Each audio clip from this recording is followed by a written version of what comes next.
Hello students, आज हम study करेंगे बॉन्ड पैरामीटर की। और बॉन्ड पैरामीटर में क्या क्या आता है, तो बॉन्ड पैरामीटर में आता है बॉन्ड एंगल, बॉन्ड लेंथ और बॉन्ड एनर्जी या बॉन्ड स्ट्रेंथ। और बॉन्ड एनर्जी, बॉन्ड लेंथ और बॉन्ड एंगल को अफेक्टेड करने वाले फैक्टर्स की जो है वो स्टडी करेंगे। तो यहां पर सबसे पहले हम लेते हैं बॉन्ड एंगल। बॉन्ड एंगल और बॉन्ड एंगल को अफेक्टिंग करने वाले फैक्टर्स कौन कौन से होते हैं वो सबसे पहले हम देखेंगे। तो factor affecting the bond angle, factor affecting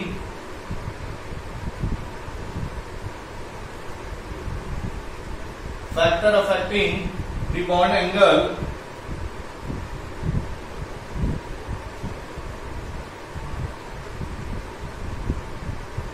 angle bond angle को अफेक्टेड करने वाले फैक्टर कौन कौन से होते हैं। सबसे फर्स्ट अगर मैं बात करूं तो यहां पर आता है हाइब्रिडाइजेशन। अगर सबसे पहला जो फैक्टर होता है वो होता है हाइब्रिडाइजेशन। देखो, अलग अलग स्पीशीज का अगर हाइब्रिडाइजेशन पहले ही अलग अलग है तो उनका बॉन्ड एंगल भी क्या होगा, डिफरेंट होगा। अब किसका बॉन्ड एंगल ज्यादा होता है तो वो देखेंगे। तो यहां पर हाइब्रिडाइजेशन बोले या फिर हम बोले परसेंटेज ऑफ एस कैरेक्टर, जितना ज्यादा होता है हाइब्रिडाइजेशन या परसेंटेज ऑफ एस कैरेक्टर जितना ज्यादा होगा तो उसका बॉन्ड एंगल भी उतना ही ज्यादा होगा। उसका बॉन्ड एंगल भी उतना ही क्या होगा, ज्यादा। जैसे यहां पर, या फिर हम ये बोल सकते हैं कि bond angle directly proportional to होता है परसेंटेज ऑफ एस कैरेक्टर के। तो यहां पर बॉन्ड एंगल एस कैरेक्टर बढ़ने के साथ साथ बढ़ेगा। जैसे हम यहां पर बात करते हैं, मैंने एक एग्जांपल लिखा हूं BeCl2 BCl3 और ये लेते हैं CCl4। अब देखो, इसमें BeCl2 में हाइब्रिडाइजेशन क्या होगा, sp। यहां पर इसका हाइब्रिडाइजेशन क्या होगा, sp2। और यहां पर इसका हाइब्रिडाइजेशन होता है sp3। बॉन्ड एंगल्स देखो, हाइब्रिडाइजेशन सभी का अलग अलग है। और अगर हाइब्रिडाइजेशन अलग है तो बॉन्ड एंगल भी यहां पर क्या होगा, डिफरेंट। अब आता है कि परसेंटेज ऑफ एस कैरेक्टर पे किस तरह से डिपेंड करता है। तो sp कार्बन में जो परसेंटेज ऑफ एस कैरेक्टर होता है वो 50% होगा। sp2 में जो होगा वो 33% एस कैरेक्टर होगा। और इसमें जो होगा वो 25% एस कैरेक्टर होगा। और मैंने बोला कि बॉन्ड एंगल डायरेक्टली प्रोपोर्शनल होता है एस कैरेक्टर के। एस कैरेक्टर बढ़ने के साथ साथ बॉन्ड एंगल बढ़ेगा। और ऐसे भी इसकी ज्योमेट्री जो होती है लीनियर, बॉन्ड एंगल होगा 180। इसकी ज्योमेट्री होती है ट्राइगोनल प्लेनर, बॉन्ड एंगल होगा 120।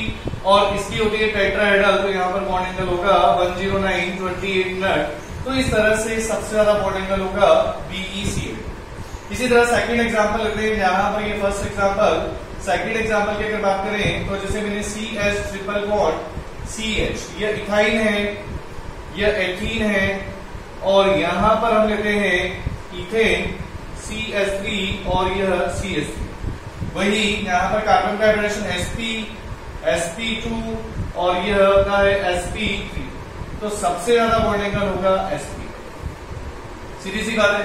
सेकंड आता है फैक्टर जो बॉन्ड एंगल को अफेक्टेड करने वाला होता है, वो है यहां पर lone pair of electron. Number of lone pair of electron, number of lone pair of electron, lone pair of electron when hybridization is same।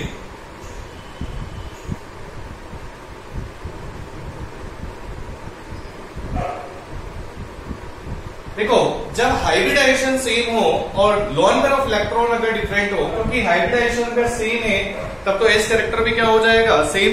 और एस कैरेक्टर सेम होगा तो हम किस तरह से बताएंगे उसमें बॉन्ड एंगल का ऑर्डर। तो उसमें लोन पेयर ऑफ इलेक्ट्रॉन को हमें देखना है।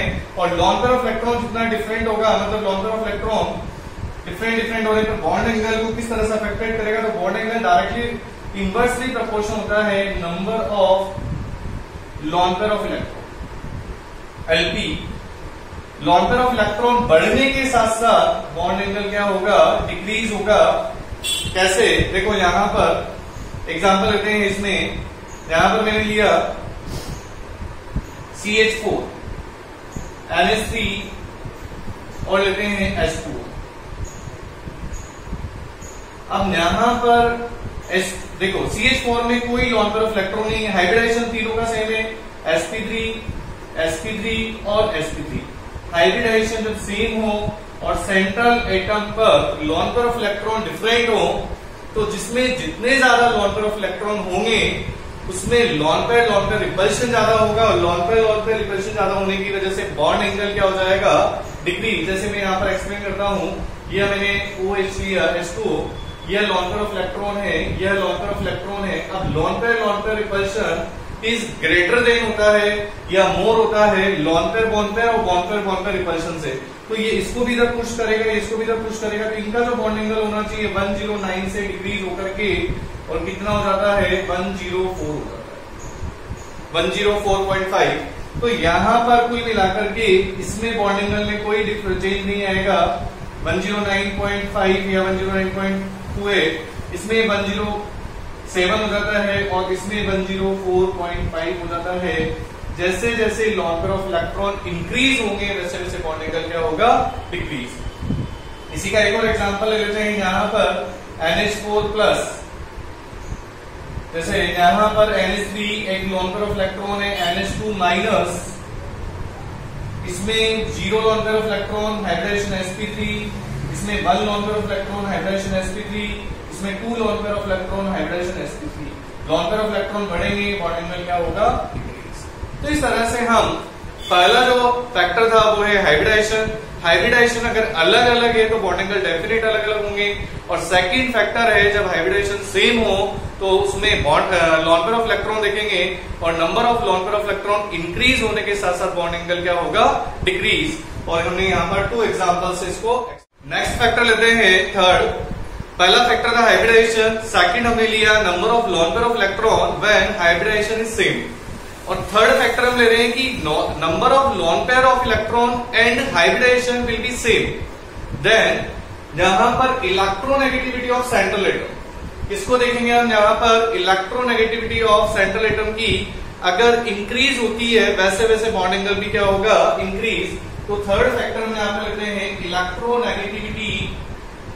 Electronegativity of central atom, electronegativity of central atom. और यहां पर इलेक्ट्रोनेगेटिविटी ऑफ सेंट्रल एटम कब, लेकिन हमें हाइब्रिडाइजेशन और number of lone pair of electron क्या हो, सेम हो। Lp हाइब्रिडाइजेशन H और number of lone pair of electron are same. तो यहां पर बॉन्ड एंगल डायरेक्टली प्रोपोर्शनल होता है electronegativity of central atom, electronegativity of central atom. Central atom की इलेक्ट्रोनेगेटिविटी जितनी ज्यादा होगी तो बॉन्ड एंगल उतना ही क्या होगा, ज्यादा। जैसे देखो यहां पर मैंने लिया यह 15 और 16 ग्रुप के हाइड्राइड ले लो या हाइलाइट ले लो। जैसे मैंने यहां पर लिया NH3 PS3, और यहां पर हम बात करते हैं नाना पापा 80 सब बीमार। तो यहां पर सेटिंग हम यहां पर लेते हैं। अब देखो सभी में lawn pair of electron same है, सभी का हाइब्रिडाइजेशन ऑल्सो सेम, सभी का हाइब्रिडाइजेशन भी सेम है। अब यहां पर sp3 है, लॉन पेयर ऑफ इलेक्ट्रॉन के नंबर्स भी 1 है सभी में। तो यहां पर सेंट्रल एटम की इलेक्ट्रोनेगेटिविटी देखेंगे, और electronegativity of central atom up to down जाने पर क्या होती है, डिक्रीज। तो यहां पर डिक्रीज हो जाएगी, तो भाई यहां पर बॉन्ड एंगल भी क्या होगा, डिक्रीज। इसी तरह से H2O की बात करें, H2O हुआ, H2S हुआ और H2 सेलेनियम। यहां पर तो देखो यहां पर भी बॉन्ड एंगल क्या होगा, decrease. Number of lone pair of electron same है सभी में। तो इस तरह से हम यहां पर बॉन्ड एंगल को इलेक्ट्रोनेगेटिविटी के बेस पर डिफाइन कर सकते हैं या ऑर्डर निकाल सकते हैं। फोर्थ हम यहां पर लेते हैं इलेक्ट्रोनेगेटिविटी। अब देखो तीसरा फैक्टर भी अगर सेम हो, हाइब्रिडाइजेशन सेम हो, number of lone pair of electron भी सेम है और इलेक्ट्रोनेगेटिविटी ऑफ सेंट्रल एटम भी सेम हो, तो फिर बॉन्ड एंगल किस पे डिपेंड करेगा? तो इलेक्ट्रोनेगेटिविटी या size of bonded atom, electronegativity या साइज ऑफ बॉन्डेड एटम या साइड एटम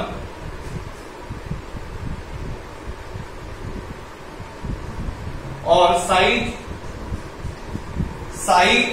एटम की साइज के क्या होता है बॉन्ड एंगल? तो यहां पर हम बोल सकते हैं कि बॉन्ड एंगल जो होता है वो इनवर्सली प्रोपोर्शनल होता है, सॉरी डायरेक्टली प्रोपोर्शनल होता है साइज ऑफ साइड एटम या बॉन्डेड एटम।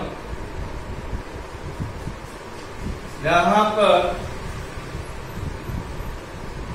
साइज जैसे जैसे साइड एटम का साइज बढ़ेगा वैसे वैसे बॉन्ड एंगल भी क्या होगा? इंक्रीज होगा। इस एग्जांपल को हम कैसे समझते हैं? जैसे यहां पर मैंने लिया ए, सेंट्रल एटम है बी और यह B.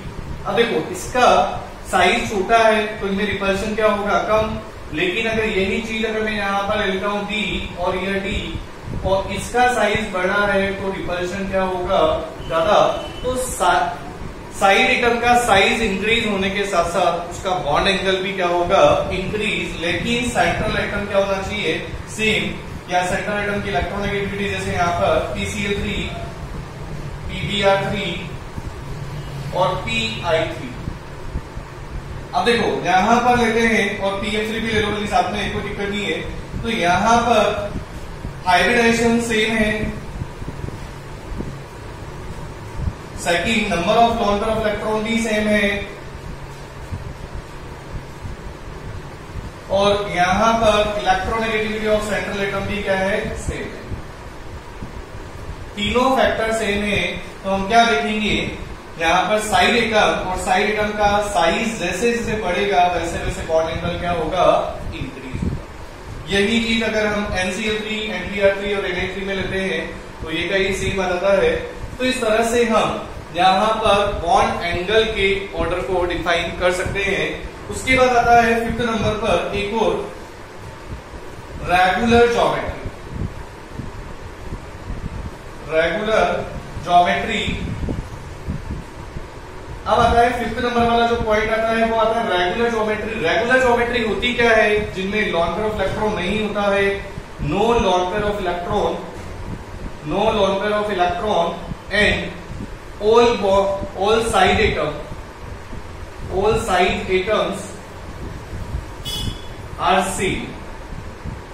all side atoms are seen मतलब यहां पर लॉन पेयर ऑफ इलेक्ट्रॉन्स क्या हो जिसमें नहीं होता उसकी रेगुलर ज्योमेट्री होती है, जो हम पहले बता चुके हैं वेस्टर थ्योरी में, valence shell electron pair repulsion theory में। तो इसकी रेगुलर ज्योमेट्री होगी। ऑल साइड एटम से अगर सेम होते हैं तो उसमें बॉन्ड एंगल भी क्या होगा? सेम होगा।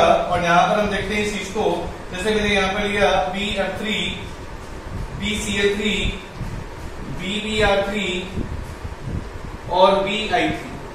अब देखो यहां पर सभी का बॉन्ड एंगल अप्रोक्सीमेट क्या होगा? सेम। क्यों? क्योंकि यहां पर sp2 हाइब्रिडाइजेशन सभी का सेम है, sp2 है। यहां पर इसमें कोई लॉन पेयर ऑफ इलेक्ट्रॉन नहीं है और साइड एटम भी सेम है तो सभी में रिपल्शन भी क्या लगेगा? सेम लगेगा। तो सभी के बीच का एंगल भी क्या होगा? सेम होगा। तो ये चीज हमें देखनी है। ये जरूरी नहीं होता है कि सभी के बॉन्ड एंगल में चेंज आए से ही या बॉन्ड एंगल अलग अलग हो। बॉन्ड एंगल सेम भी हो सकता है जब उसमें लॉन पेयर ऑफ इलेक्ट्रॉन नहीं हो और उनके साइड एटम क्या हो। नेक्स्ट हम लेते हैं कुछ स्पेशल एग्जांपल जिसमें हम बॉन्ड एंगल के ऑर्डर को कंपेयर करेंगे। Compare the order of bond angle in following example या फॉलोइंग स्पीशीज। सबसे फर्स्ट हम लेते हैं फॉस्फेट PO4 3- सल्फेट SO4 2- और यहां पर लेते हैं इसके बाद में क्लोरेट ClO4-। अब इन तीनों में देखा जाए अगर तीनों में स्ट्रक्चर बनाते हैं तो यहां पर P double bond O, O-, O- और O-।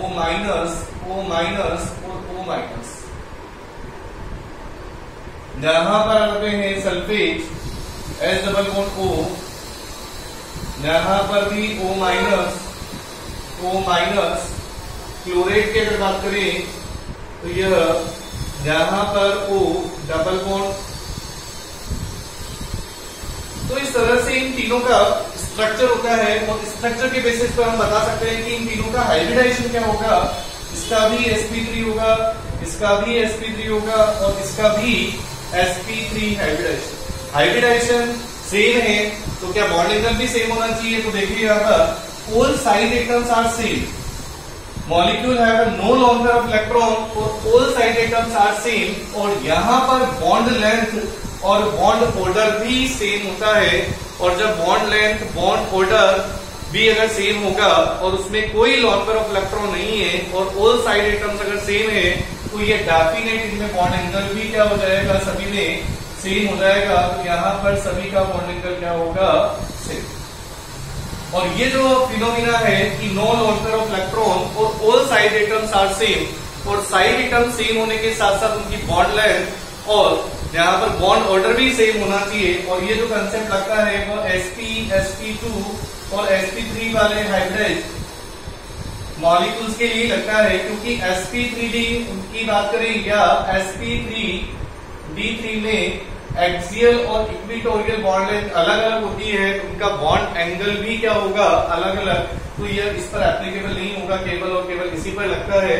उसके बाद में आता है नेक्स्ट हम लेते हैं दूसरा एग्जांपल। देखो ध्यान से इस चीज को देखना, NO2 नॉर्मल लिया मैंने NO2 प्लस और यहां पर लिखा हूं मैं NO2 और यहां पर लिखा हूं मैं NO2 माइनस। जस्ट मैंने अभी तुम्हें 4 फैक्टर बताए थे, 4 क्या 5 फैक्टर जो बॉन्ड एंगल को अफेक्टेड करते हैं। पहला हाइब्रिडाइजेशन, और अगर हाइब्रिडाइजेशन सेम है तो number of lone pair of electron देखना है। और अगर दोनों ही हाइब्रिडाइजेशन और number of lone pair of electron same होंगे तो सेंट्रल एटम की इलेक्ट्रोनेगेटिविटी देखना है। और अगर वो भी सेम है तो फिर हमें साइड एटम का साइज देखना है। और साइड एटम के साइज भी अगर सेम है तो फिर हमें रेगुलर ज्योमेट्री जिसमें कोई लोन पेयर ऑफ इलेक्ट्रॉन ही नहीं है और ऑल साइड एटम्स अगर सेम है तो फिर हमें उनमें बॉन्ड एंगल भी क्या हो जाएगा, इक्वल। तो ये 5 फैक्टर के बाद में इसी के एग्जांपल। अब NO2 प्लस, NO2 और NO2 माइनस। अब देखो NO2 का हाइब्रिडाइजेशन क्या होगा, एक प्लस है तो एक इलेक्ट्रॉन डोनेट कर दिया, यहाँ पर ये डबल और ये डबल, जैसे ऐसे मान लो तो ये सिग्मा और ये सिग्मा, इसका हाइब्रिडाइजेशन हो जाएगा sp। यहाँ पर एक सिंगल ओड इलेक्ट्रॉन होगा, डबल बॉन्ड, और यहाँ पर भी लेते हैं तो इसका हाइब्रिडाइजेशन हो जाएगा sp2। ये हम केस पढ़ते हैं जब ओड इलेक्ट्रॉन स्पीशीज में हाइब्रिडाइजेशन, अगर बॉन्डेड एटम की इलेक्ट्रोनेगेटिविटी ज्यादा होती है तो unpaired electron are participate in hybridization. तो ये भी हाइब्रिडाइजेशन में पार्टिसिपेट करेगा, सिग्मा सिग्मा सिग्मा, और इसका हाइब्रिडाइजेशन हो जाएगा sp। अब यहाँ पर नेगेटिव है तो 2 लोन पेयर ऑफ इलेक्ट्रॉन, यहाँ पर इस तरह से, तो यहाँ पर भी सिग्मा सिग्मा सिग्मा, इसका भी sp2 हाइब्रिडाइजेशन होगा। अब आता है कि इसमें सिंगल इलेक्ट्रॉन का बॉन्ड पेयर ऑफ इलेक्ट्रॉन के साथ रिपल्शन ज्यादा होगा या लोन पेयर ऑफ इलेक्ट्रॉन का। तो लोन पेयर ऑफ इलेक्ट्रॉन का रिपल्शन ज्यादा होगा और लोन पेयर ऑफ इलेक्ट्रॉन का रिपल्शन ज्यादा होने की वजह से बॉन्डेड एटम क्या हो जाएंगे, और पास आ जाएंगे, तो उनका बॉन्ड एंगल डिक्रीज होगा। तो सबसे ज्यादा बॉन्ड एंगल होता है NO2 प्लस, क्योंकि sp है, हाइब्रिडेशन डिफरेंट है, 180 बॉन्ड एंगल होगा। NO2 और NO2 माइनस में NO2 का बॉन्ड एंगल ज्यादा होगा क्योंकि इनमें रिपल्शन कम होगा और इसमें रिपल्शन। उसके बाद में आता है थर्ड फैक्टर, बहुत ही आसान, जैसे H2O स्टेरिक हिंड्रेंस पर बेस्ड है, जैसे यहाँ पर मिथाइल अल्कोहल। और अगर ईथर की हम बात करें तो ऑक्सीजन पर साइड एटम का साइज बढ़ता जा रहा है। देखो यहाँ पर OH हाइड्रोजन का साइज छोटा है, फिर एक मिथाइल ग्रुप बढ़ गया ऑक्सीजन पर, अब 2 मिथाइल ग्रुप आ गए ऑक्सीजन पर, और 2 मिथाइल ग्रुप आने की वजह से स्टेरिक हिंड्रेंस बढ़ जाएगा तो रिपल्शन भी क्या होगा, बढ़ेगा। तो रिपल्शन बढ़ेगा तो बॉन्ड एंगल भी क्या होगा, इंक्रीज। अब लेते हैं 4th पॉइंट, यहाँ पर 4th एग्जांपल HgF2 और CO। इसमें बताओ मेरे को कि बॉन्ड एंगल का ऑर्डर क्या होगा, जबकि इसका हाइब्रिडेशन sp है और इसका हाइब्रिडेशन sp3d है।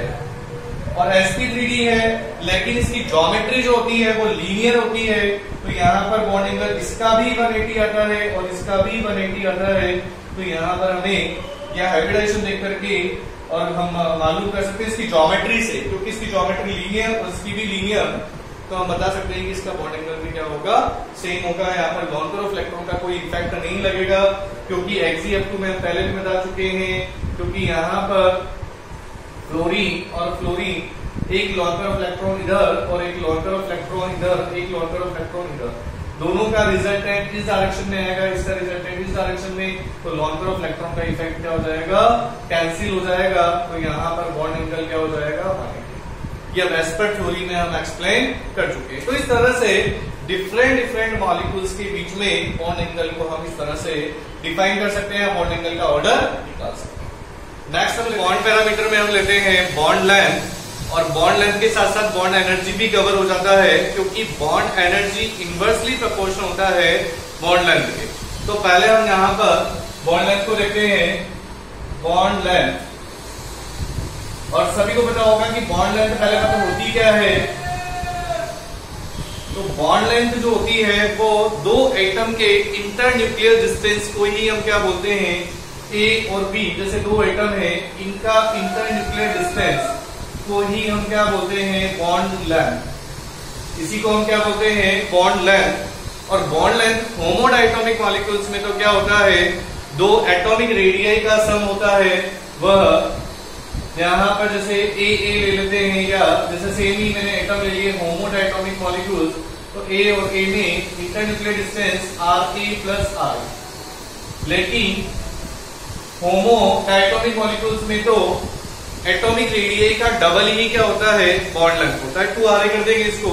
लेकिन हेटेरोडायटोमिक मॉलिक्यूल्स में जो बॉन्ड लेंथ होती है वह शूमाकर स्टीवेंस हम फॉर्मूले से हम निकालते हैं, मैं शॉर्ट में बता रहा हूं, जैसे R A plus R B, एक एटम ए एटम है उसके atomic radii, R A plus B atom की एटॉमिक रेडियाई -0.09, और यहाँ पर X A minus X B या इलेक्ट्रोनेगेटिविटी का डिफरेंस ले लेते हैं, क्योंकि दोनों की इलेक्ट्रोनेगेटिविटी डिफरेंट होने की वजह से और उस पर पॉजिटिव नेगेटिव चार्ज जनरेट हो जाता है दोनों एटम पर, दोनों एटम पर पॉजिटिव नेगेटिव चार्ज जनरेट होने की वजह से थोड़ा सा अट्रैक्शन लगेगा, अट्रैक्शन की वजह से उनकी बॉन्ड लेंथ क्या हो जाती है, कम। और कितनी कम होगी, -0.09 डेल्टा एक्स, वो हम इस तरह से, और इसी को हम बोलते हैं शूमाकर स्टीवेंस फॉर्मूला। अब आता है इसको बॉन्ड लेंथ को अफेक्टिंग करने वाले फैक्टर कौन कौन से होते हैं। तो factor affecting the bond length, factor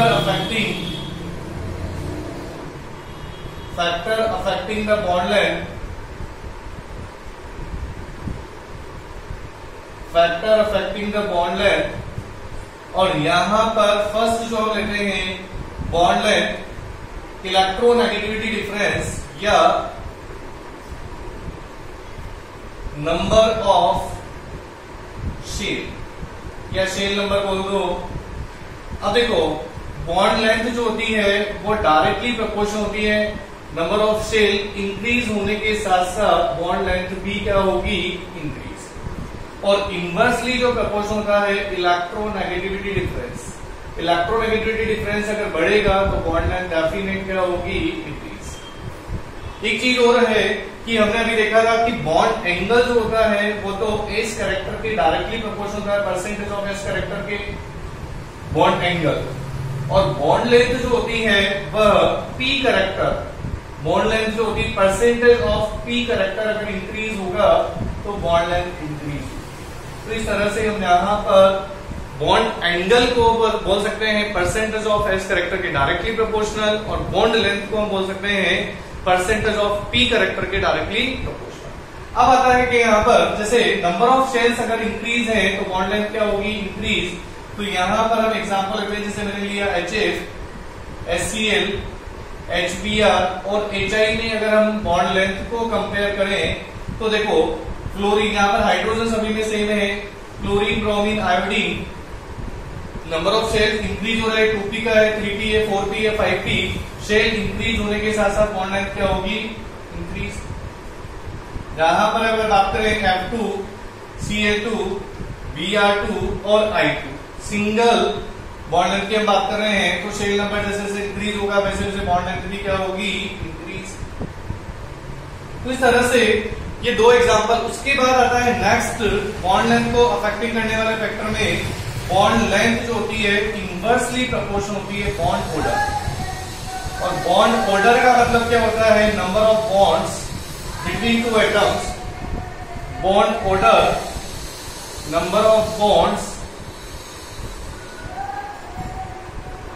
between two atoms. जैसे यहां पर एग्जांपल लेते हैं, नंबर ऑफ बॉन्ड्स जैसे जैसे बढ़ेंगे तो बॉन्ड लेंथ उतना ही डिक्रीज होगा। जैसे यहां पर हम लेते हैं CH3 CH2, इथेन है, एथीन है, CH2 डबल बॉन्ड CH2, और एक इथाइन है CH triple bond CH। Carbon carbon के बीच में सिंगल बॉन्ड है, डबल है, ट्रिपल है। बॉन्ड ऑर्डर जैसे जैसे इंक्रीज होगा वैसे वैसे बॉन्ड लेंथ क्या होगी, डिक्रीज। तो यहाँ पर बॉन्ड लेंथ क्या हो जाती है, डिक्रीज। इसी तरह से NH2 नाइट्रोजन, NH2 हाइड्रोजन इसको बोलते हैं, NH डबल बॉन्ड NH और A ट्रिपल बॉन्ड N। इस केस में क्या होगा, तो इस केस में भी नाइट्रोजन नाइट्रोजन सिंगल बॉन्ड की बॉन्ड लेंथ ये सबसे ज्यादा होगी। उसके बाद में तीसरा हम रखेंगे जो कि हम एमओटी से निकालते हैं। एमओटी अभी हमने नहीं पढ़ा, और यदि स्टूडेंट ने पढ़ रखा है तो वो इसको बहुत आसानी से कर सकते हैं। जैसे मैंने यहाँ पर लिया CO2 और यहाँ पर हम लेते हैं HC double bond O minus यह फॉर्मेट, और यहाँ पर हम लेते हैं कार्बोनेट CO3 2 माइनस। अब देखो Cu का जो बॉन्ड ऑर्डर होता है वो 3 होता है, इनके बीच का कार्बन ऑक्सीजन के बीच में ट्रिपल बॉन्ड। CO2 में तुम जानते ही हो CO2 का structure carbon double bond oxygen, तो इसका बॉन्ड ऑर्डर 2 होता है। यहाँ पर हम यह बॉन्ड ऑर्डर कैसे निकालेंगे, तो जो रेजोनेटिंग एरिया है उसमें हम यहाँ पर क्या करते हैं 1 plus pi bond upon sigma bond. तो यहाँ पर 1 प्लस पाई बॉन्ड, इसमें पाई बॉन्ड कितना है 1 और सिग्मा बॉन्ड कितने होंगे 2, तो यहाँ पर इसका बॉन्ड ऑर्डर आ जाएगा 1.5। और इसमें भी इसी तरह से इसका स्ट्रक्चर क्या होगा, तो इसका स्ट्रक्चर होता है यहाँ पर O minus C double bond O minus. इसका भी इसी तरह से निकाल लेंगे 1 प्लस पाई अपॉन सिग्मा। तो किस तरह से होगा, यहाँ पर 4 सिग्मा है और एक पाई है, तो 1 प्लस 1 अपॉन 4, तो इसका लग रहा है 1.25 और इसका लग रहा है 1.5, तो यहाँ पर 1.25। और बॉन्ड ऑर्डर तुम्हें पता है जितना कम होगा तो बॉन्ड लेंथ उतनी ही ज्यादा होगी। और इसी का अगर उल्टा करें तो बॉन्ड स्ट्रेंथ भी यहाँ पर डायरेक्टली प्रोपोर्शनल हो जाएगी बॉन्ड ऑर्डर के, या बॉन्ड एनर्जी, तो इसका उल्टा कर देंगे तो बॉन्ड एनर्जी आ जाएगा। फोर्थ ये भी लेते हैं O2 O3 और यहाँ पर H2O2। This is a very very important, ये वाला क्वेश्चन भी नीट में कई बार आ चुका है, नीट और जेईई में ये वाला क्वेश्चन भी कई बार आ चुका है। ऑक्सीजन, ओजोन और पेरोक्साइड में बॉन्ड लेंथ को कैसे कंपेयर कर सकते हैं, तो ऑक्सीजन डबल बॉन्ड ऑक्सीजन तो सभी को पता ही है। ओजोन का अगर निकाले स्ट्रक्चर से निकलेगा O डबल बॉन्ड O, यहाँ पर ये ले लेते हैं इस तरह से, ये माइनस ये प्लस, तो यहाँ पर 1.5 को इसका बॉन्ड ऑर्डर हो जाएगा। और यहाँ पर H2O2 O2 माइनस, ये सभी हम एमओटी से निकालते हैं भाई इसका बॉन्ड ऑर्डर, तो O2 माइनस का बॉन्ड ऑर्डर निकालेंगे तो यहाँ पर सिंगल, ऐसे भी पेरोक्साइड में क्या आता है OH OH, ऑक्सीजन ऑक्सीजन यहाँ पर 1, तो सबसे ज्यादा बॉन्ड लेंथ होगी H2O2। तो इस तरह से हम बॉन्ड लेंथ को भी कंपेयर कर सकते हैं। 2 फैक्टर होते हैं, नंबर ऑफ शेल्स या इलेक्ट्रोनेगेटिविटी डिफरेंस। डिफरेंस अगर बढ़ेगा और डिफरेंस बढ़ेगा तो अट्रैक्शन बढ़ेगा, तो बॉन्ड लेंथ ऑलरेडी डिक्रीज होगी। दूसरा, नंबर ऑफ शेल्स इंक्रीज होने से बॉन्ड लेंथ क्या होगा, इंक्रीज। दूसरा पॉइंट होता है यहाँ पर बॉन्ड ऑर्डर, और बॉन्ड ऑर्डर बढ़ने के साथ साथ बॉन्ड लेंथ क्या होती है, डिक्रीज होती है। और कुछ की बॉन्ड और जो लेंथ है या बॉन्ड ऑर्डर है, अगर हम बॉन्ड ऑर्डर को डिफाइन करें तो बॉन्ड ऑर्डर को हम एमओटी मॉलिक्यूलर ऑर्बिटल थ्योरी से ही निकालते हैं। तो आज का लेक्चर यहीं पर एंड करते हैं, और इसी तरह से मेरे चैनल पर बने रहें। और कोई भी डाउट या कोई भी प्रॉब्लम आती है तो कमेंट बॉक्स में शेयर कर सकते हैं। और आज के लिए इतना